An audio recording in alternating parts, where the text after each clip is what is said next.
Hello and welcome to Brew Review. Today's beer being reviewed is Punk IPA from the brewery BrewDog. And if you haven't heard of BrewDog, you must be living under a rock or something, because this brewery's only been around for about 10 or 11 years now, established up in Scotland. And in that just over a decade, this brewery has absolutely skyrocketed to be just a small local brewery where it's just two men and a dog selling their beers at like craft festivals in the local market, to having a brewery in America, selling up and down the UK, in Europe, Australia, all over the world basically. So in 10 years they've had astronomical growth, and the reason for it is for amazing drinks like this one ahead of me. Now, I'm a huge fan of Punk IPA. It's a drink that I've been drinking, for many years now. It's one of the original headliners from BrewDog. But the main issue with this beer, and I'm sure you'll notice from the title of the video, is that there's a fundamental problem with it. And the issue with it is that it has gone through several recipe changes over the years. So if I'd made this video, I don't know, let's say 2 or 3 years ago, I probably would have made this video and spent 4 or 5 minutes going on about how I absolutely love this beer, how it's probably one of the best on the market, how it's one that I would always drink whenever I was out, at a bar, if I was especially at a BrewDog bar, it's one that I know I definitely like.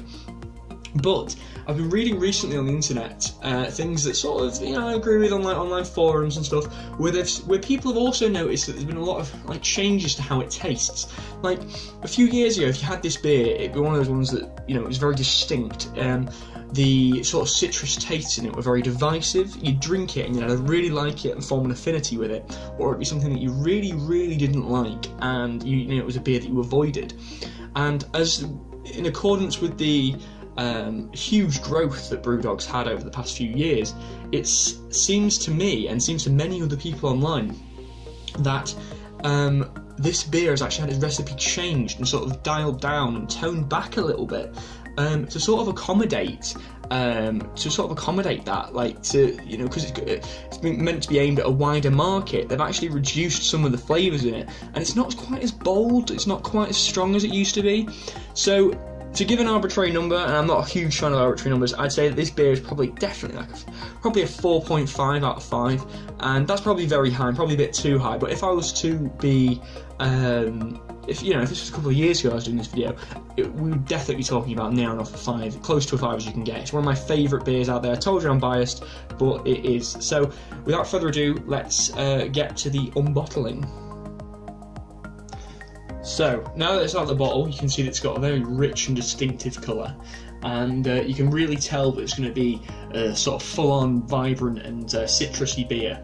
Now that it is also out of the bottle, I can actually read you the spiel that's on the side of it, because every BrewDog beer comes with one of these. So the one that's on the side of this bottle says, "Our flagship IPA is a post-punk apocalyptic ale. This light golden classic has been subverted with new world hops, creating a devastating explosion of flavour.